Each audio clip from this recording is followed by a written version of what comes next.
El siguiente programa es para todas las edades. No contiene escenas de sexo o violencia.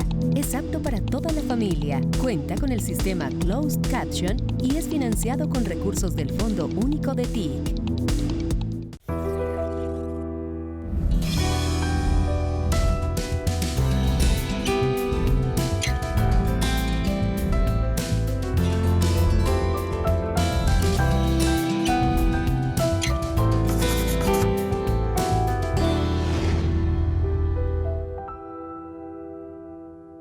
Comienza Entrevistas con Alma de País. Nuestro invitado de hoy es el ministro de Hacienda, Ricardo Bonilla González. Él es economista, especialista en empresas multinacionales latinoamericanas y andinas. Está con nosotros para traernos buenas noticias porque comenzamos el 2024 con excelente información. Ministro, gracias por estar con nosotros. Muy buenos días, Patricia. Un gusto estar aquí. Bueno, comencemos hablando de las buenas noticias y tiene que ver, por supuesto, con, en primera instancia, el aumento del salario mínimo en el país. ¿Usted quedó contento con el aumento?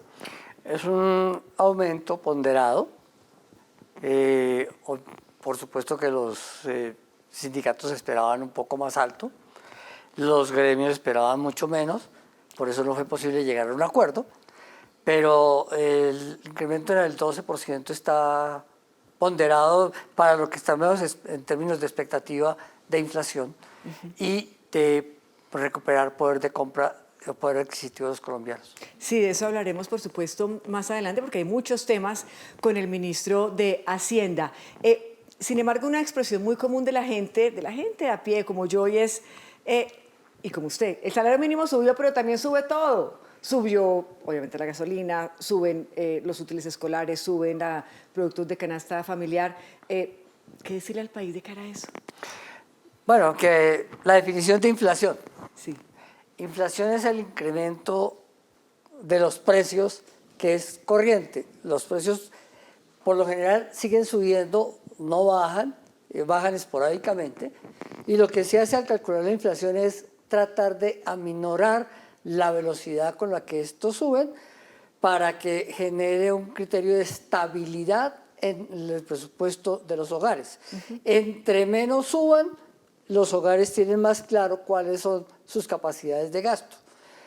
Llegamos a una inflación de 2 dígitos, la preocupación era que siguiera subiendo y lo que ya encontramos en el 2023 es que pudimos moderar ese crecimiento, hoy lo tenemos descendiendo y que vamos a volver a la senda del Banco de la República entre finales del 24 y comienzos del 25. Bueno, esas son palabras mayores e importantes, por supuesto, para todo lo que tiene que ver con la economía del país. Usted habla de la inflación y comenzamos el año, evidentemente, pues con noticias positivas, una inflación que bajó, cerramos el 2023 con un IPC, que es el índice de productos o precios al consumidor, que cerró en 9,28. Es decir, estamos bien, vamos bien. El mensaje a la ciudadanía, a la audiencia es, vamos por buen camino. Digamos que el mensaje aquí es que si uno mira cómo empezó el 2023, empezó con una inflación al alza, subiendo todos los días. Llegamos a un límite de crecimiento en el mes de marzo y en abril comenzamos a ver que cambió la senda y hoy podemos decir con tranquilidad la inflación está bajando. Los precios de los alimentos hoy son relativamente estables, no quiere decir que no suban, sí suben, pero están subiendo al 2-3%, el año pasado estaban subiendo al 25%. Eso es lo que significa el cambio, que viene un proceso de tener una estabilidad en los precios de otros bienes también han tenido algún movimiento, y si nosotros no hubiéramos tenido que ajustar el precio de la gasolina, que fue un imponderable del 2023. Que había que hacerlo y ahorita nos explica por qué teníamos que hacerlo y por qué ahora vamos a tener que ajustar también el del diésel, el de la CPM. Si no lo hubiéramos tenido que ajustar, la inflación en lugar de haber quedado en 9,3 habría quedado en 7,4. Ese es el dato real. Sí. Entonces hay personas que dicen que es que no ha venido bajando la velocidad que sí, no ha venido bajando la velocidad que quisiéramos porque simultáneamente tuvimos que ajustar el precio de la gasolina. ¿Por qué tuvimos que ajustar el precio de la gasolina? Y ahí lo invito a usted, que es bien ilustrativo, a que nos explique por qué. Y segundo, ¿por qué ahora viene el aumento también en el precio del galón de la CPM o del diésel? Porque recibimos un precio de gasolina congelado y con una brecha muy grande frente al precio internacional. Esa brecha muy grande frente al precio internacional significa entonces que lo que recibimos fue un déficit en el llamado Fondo de Estabilización de Precios de los Combustibles. Ese déficit del año 2022 fue 37 billones de pesos. ¿Quién paga ese déficit? El presupuesto nacional. Ese déficit quiere decir que todos los días estábamos subsidiando el consumo de gasolina a todas las distintas personas que utilizan el bien, y eso nos distraía recursos que podíamos dirigir a la salud, la educación, sí, y a brindar mejores recursos en términos de renta ciudadana. Esa es la razón por la cual hay que reducirlo. En este momento, ese déficit, esa brecha en gasolina ya se cerró. De aquí en adelante tendremos que sacar resoluciones mensuales, tanto en el Ministerio de Minas y Energía como Hacienda, para señalar cuáles son los cambios que se van produciendo en los precios internacionales. Sí. Pero son ya ajustes mínimos frente a lo que tuvimos en el año 2023. Ya más o menos 15.000 y pico queda el galón. Más o menos sí, está en 15.500 sí, en las bombas donde es más alto el precio y alrededor de 15.200 donde es más bajo. Eso era más o menos la expectativa.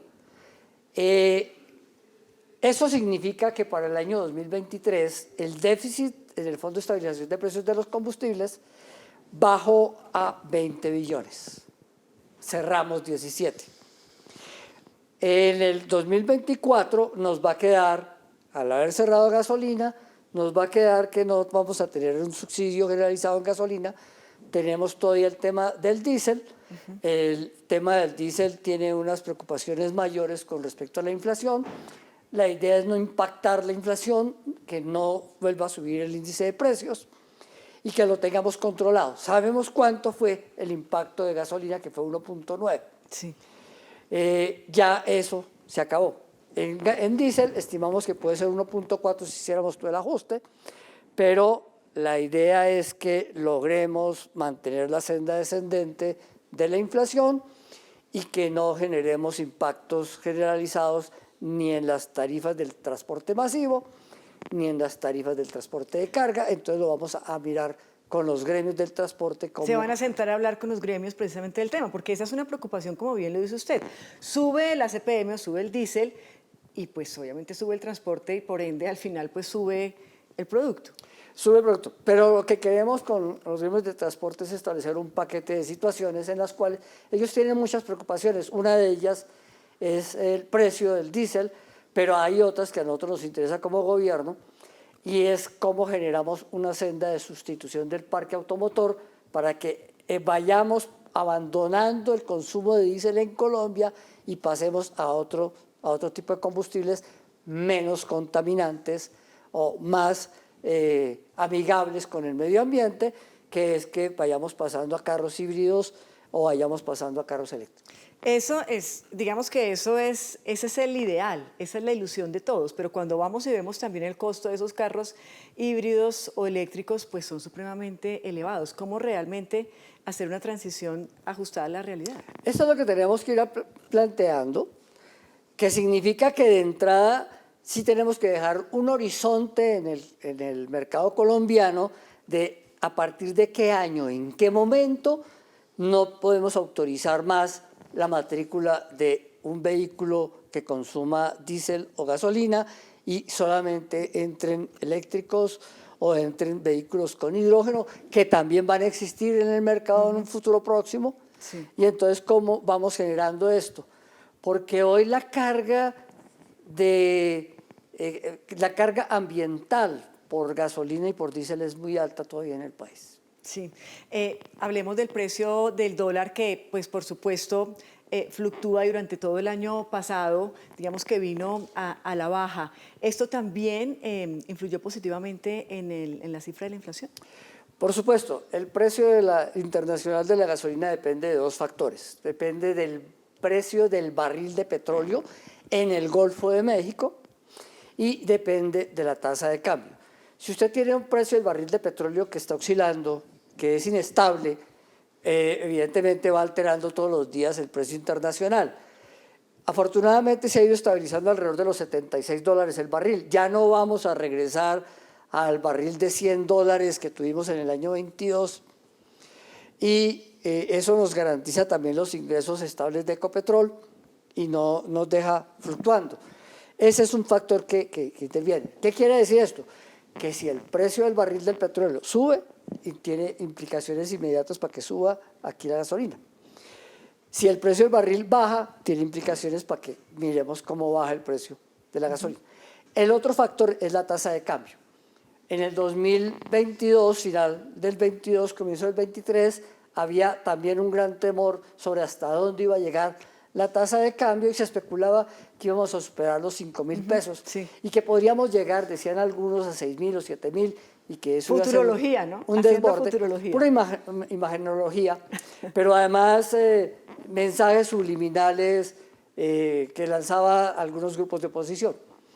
La realidad es toda la contraria.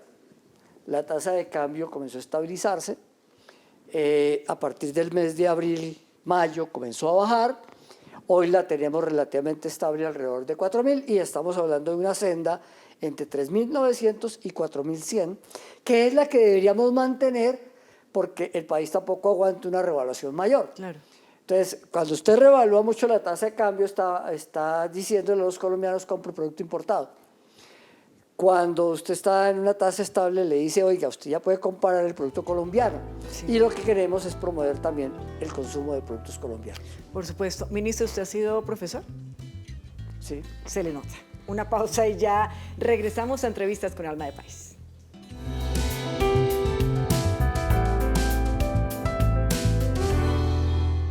Esta es una ocasión para mirarnos a los ojos, para aprender y mejorar nuestra calidad de vida.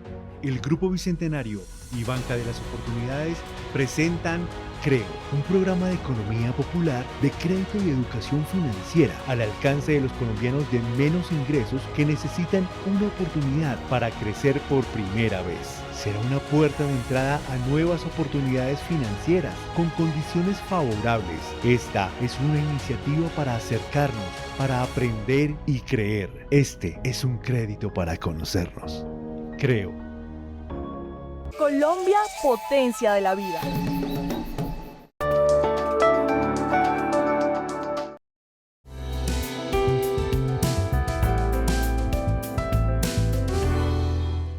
Hoy conversando con Ricardo Bonilla González, ministro de Hacienda, en Entrevistas con Alma de País. Ministro, por estos días estamos escuchando hablar de una nueva reforma tributaria anunciada por parte del Gobierno Nacional que tendría pues como propósito corregir un defecto que generó la aprobada en el 2022. ¿Es así? ¿De qué se trata esta nueva reforma? Aclárenos porque la verdad es que hay mucho ruido. En realidad se trata de que el gobierno anterior dejó una reforma en el 2021 donde subió y dejó fija la tasa nominal del impuesto de renta corporativo o a las empresas. Se esperaba en la reforma del 22 generar nuevamente una senda descendente de la tasa que fuera progresiva y que pudiéramos ir acordando con el mundo empresarial cómo generábamos una regla de juego que permitiera que fuera bajando del 35 paulatinamente a la senda del 30 que estaba previsto desde antes, sí, y que se quedó corta. Lo que tenemos es que en la reforma del 21, el acuerdo que había existido entre el gobierno y los empresarios era que eso quedaba por 2 años. Finalmente no quedó el tiempo, entonces quedó fija. Y en la reforma del 22 lo que estábamos proponiendo era que quedara esa senda progresiva. Hoy encontramos que ese artículo no quedó aprobado y es necesario. Sí. En realidad no se trata de una reforma mayor en términos tributarios, sino que ese tipo de artículos solo lo puede aprobar el Congreso. Entonces, por eso es que se hace urgente hacer esta nueva reforma exclusivamente para esta tasa corporativa, o qué tiene que ver también, o van a hacer algo aprovechando para personas naturales. En realidad yo creo que no hay necesidad de tocar a las personas naturales porque esto ya quedó en la reforma del 22. Las personas naturales de más de 10 salarios mínimos ya quedaron en su ubicación con respecto a beneficios, con respecto a exenciones y con respecto a tarifas. Hay una necesidad de hacer más cosas. En cambio, sí necesitamos generar el impacto al sector productivo y ver cómo reactivamos en este momento de bajo crecimiento, cómo logramos reactivar la economía y ese es un factor que sirve. Claro, y que beneficia al final a las empresas. Contribuye y beneficia a las empresas y les da una regla de juego clara de, bueno, bajo qué horizonte vamos trabajando, porque en Colombia en algún momento tenemos que nivelar las cargas del impuesto de renta entre personas naturales y personas jurídicas. Hay varias reformas, por supuesto, caminando en el Congreso y entra esta. ¿Qué le haría pensar que esta podría incluso adelantarse un poco a las otras por la urgencia que usted está planteando? Yo no he dicho en qué momento va a entrar. Lo que estamos es iniciando un proceso de socialización con empresarios, gremios, no hemos hablado todavía con los congresistas. Yo creo que ese artículo es de interés nacional, total. ¿Y el mood en el que están los empresarios es positivo también? Sí, hasta ahora con los que hemos conversado, eso es algo que a ellos les interesa y obviamente se trata de modular en qué momento y cómo entraría. Hablando de los empresarios, por supuesto que se llevó a cabo a finales del año, en noviembre, esta reunión tan importante con grandes empresarios del país, donde usted, por supuesto, estuvo allí presente, generó noticia, generó también un sentimiento de cooperación entre los gremios y el gobierno nacional. ¿Qué se habló tras bambalinas en esta reunión que pudiera usted compartirnos hoy y que nos siga generando esta esperanza tan importante que necesita el país? Se habló de la importancia que tiene el programa de gobierno y de cómo el empresariado colombiano también está interesado en ayudar a desarrollarlo, a desconcentrar inversiones en algunas áreas del país donde se han concentrado tradicionalmente e ir a las regiones olvidadas. Se habló de los grandes limitantes que tiene el país, de cómo fortalecer el proceso de paz y entre otras se habló de cómo recuperar la competitividad de la economía colombiana y cómo hacer que este episodio que tenemos, que es mundial, sí, no es exclusividad de colombiano, de una desaceleración económica que tocó a todo el mundo en el 2023, cómo logremos volver a recuperar la senda del crecimiento entre el 24 y el 25. Y ellos son actores importantes porque el sector privado en Colombia es el 80% de la economía. Claro, el que genera mayor empleo. El sector público solamente es el 20% de la economía y no tiene ni la capacidad para desarrollar todos los sectores de actividad económica. Entonces, el papel del sector público en algunos casos es entregar recursos, entregar algunos subsidios o generar algunas directrices para inversión. En este caso, uno de los temas importantes es cómo ubicamos las áreas y los tipos de inversión que son necesarios hoy, tanto para desarrollar vías terciarias y garantizar el proceso de desarrollo del agro, como para hacer la conectividad digital más completa en el país, sobre todo en las regiones más atrasadas, y cómo hacemos para llegar a tener comunidades energéticas basadas en energías renovables. Que es muy importante. Y otro punto también fundamental del gobierno nacional tiene que ver con las economías populares y creer realmente que los empresarios, y en este caso los banqueros, crean en el pequeño empresario, en el emprendedor, en el tendero, creer realmente en la economía popular. ¿Se habló de algo de eso en esa reunión? El sector financiero es, por supuesto, el sector más dinámico. Estuvieron varios representantes ahí en esa reunión. Sí. El sector financiero también está interesado en desarrollar el crédito de la economía popular. Lo que llamamos la economía popular es la microempresa, sí, la de menos de 5 personas, la que está dispersa en todo el territorio nacional, que desarrolla actividades a pequeña escala y que generalmente muchas de ellas tienen que recurrir al crédito del gota a gota porque no logra acceder a las condiciones de crédito financiero. El gobierno diseñó y ya está implementando instrumentos para garantizar un crédito mayor a esa economía popular, más barato, facilitando condiciones, de tal manera que logremos sacarlo del gota a gota, y allí hay sectores financieros interesados en acompañados en el proceso.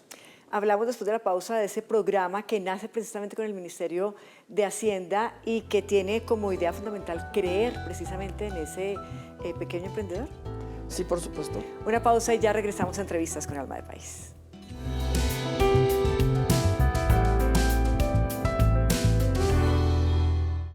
¿Y cómo somos los colombianos? Mira, lejito, los colombianos y colombianas somos de todos los géneros, colores y formas. Tenemos varias lenguas y miradas. Y desde todas nuestras culturas, sabores y ritmos, celebramos la riqueza de nuestra diversidad. Somos únicos, únicas, pero nuestras diferencias solo nos hacen fuertes cuando nuestros derechos nos hacen iguales.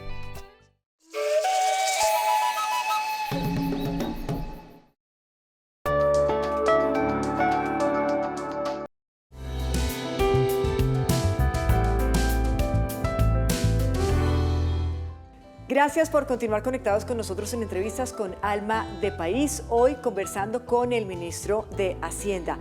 Y es que el Gobierno Nacional, por supuesto, en cabeza del Ministerio de Hacienda y Crédito Público, puso en marcha un programa de inclusión financiera a la economía popular llamado CREO, un crédito para conocernos. Además, le tengo que confesar, ministro, que el nombre es bellísimo. ¿Quién creó el nombre? Eso creo que es una creación colectiva en donde participaron periodistas, participaron funcionarios de distintas entidades, porque el objetivo es decirle que creemos en el pequeño emprendedor colombiano, en el pequeño empresario, en aquel microempresario que está desarrollando alguna actividad y que lo hace con todo el esfuerzo y con todas las dificultades, y que cuando particularmente busca acceder a mecanismos de crédito encuentra caminos cerrados y tiene que recurrir a ese espécimen llamado gota a gota, que es un crédito leonino, trabaja realmente para que todas las ganancias y utilidades que obtenga se van para allá y no le queda como crecer. Sí. Y creemos en usted, creemos que puede crecer, queremos garantizar facilidades de crédito y que además eso le permita crear condiciones para que lo que usted produzca o haga lo pueda vender. ¿Qué entidad realmente va a manejar los recursos? ¿Hay un dinero, un recurso límite para este programa de CREO? ¿Y quién va a poder tener acceso realmente? Además, porque lo primero que uno piensa cuando va a hacer un crédito es ¿quién me va, en términos coloquiales, a fiar? ¿Quién va a ser mi deudor? ¿Cómo son todas estas condiciones alrededor de CREO? Hay un crédito que está basado en la confianza de las personas. Lo que uno encuentra, particularmente con los micronegocios, es que cuando dependen del gota a gota, son excelentes buena paga. La tradición colombiana ha mostrado que ellos no son los que quiebran las entidades financieras. Ellos son buena paga, están acostumbrados a eso y los pequeños créditos ya lo hacen. Aquí hay experiencias con Banca de la Mujer, Banca Mía y otros, sí, en donde efectivamente el crédito en mora es muy bajo y los siniestros son excepcionales. En ese sentido, creemos en las condiciones en las que usted puede trabajar y lo que queremos es apoyar. Están abiertas las condiciones de confianza, preséntese, muéstrenos su negocio, en qué consiste, qué es lo que hace, dónde está el flujo de caja y a quién les vende, y con esto le ayudamos. Simultáneamente, el Fondo Nacional de Garantías está aumentando el nivel de garantía hasta el 90%, que eso es simplemente darle confianza. Y con darle confianza es decirle, nosotros sí creemos que usted no solo puede acceder a esto, sino puede responder por él y puede salir adelante. ¿Eso a través del Banco Agrario o a través de qué entidad? A través del Banco Agrario, a través de Finagro, a través de Bancoldex, las distintas entidades del Bancos de Desarrollo, del Banco de Desarrollo Público. Es decir, ¿cuáles serían entonces esos documentos, como para hacer un poco de pedagogía también para la audiencia, que deberían tener presentes estos pequeños emprendedores y cuáles serían los montos máximos de préstamo que estamos hablando? Si nosotros estamos hablando de lo que le pide la banca comercial, lo que normalmente nos dicen los micronegocios, no podemos acceder. Eso ya es una barrera de entrada. Sí. Aquí, creando mecanismos de confianza, lo que necesitamos es saber en qué consiste el negocio, que se presente, muestre su historial, y con eso le damos un crédito en donde está apalancado con la garantía del Fondo Nacional de Garantías, y le creamos las condiciones para que pueda desarrollar. Hay créditos entre 2 y 4 millones. Mire, algo que tenemos en común los periodistas y los economistas es que somos pesimistas. ¿Qué pasa si digamos que esta persona deudora no paga? Obviamente, cuando las personas no pagan, se atrasan, efectivamente tenemos que limitarle y ya no tendría una segunda condición. Cuando las personas cumplidas, tiene la capacidad de seguir teniendo créditos y seguir generando una vida crediticia. Y hay estímulos para los que Y hay cumplen. estímulos. Y si lo logra hacer también en compañía de otros micronegocios, asociarse, pueden tener acceso a créditos mayores y a desarrollarse. Entonces, es una propuesta de crezcan. Esta es la posibilidad de crecer. Ya no le van a tener que pagar los rendimientos y utilidades al gota a gota. Sí. Van a tener otro tipo de acceso y entonces les va a quedar recursos para fortalecerse.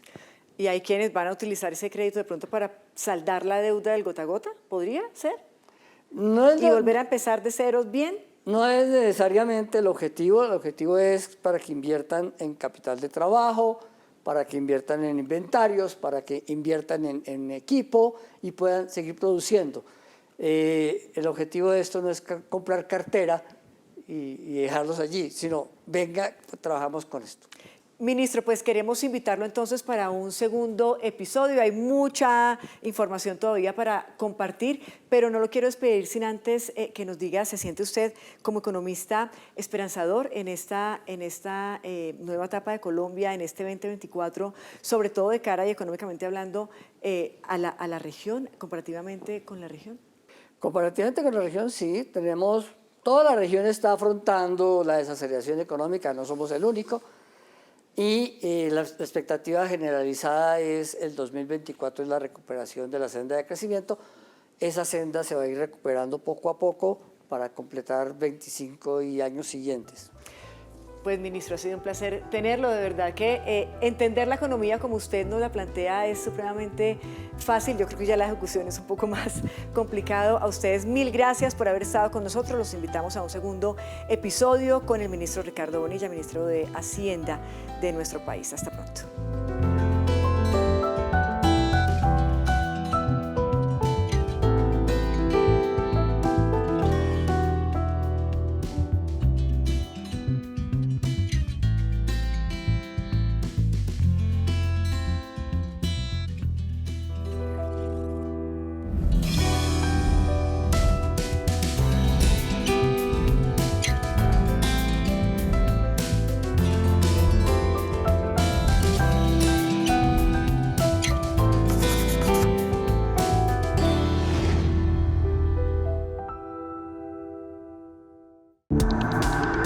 Este contenido fue financiado con recursos del Fondo Único de TIC.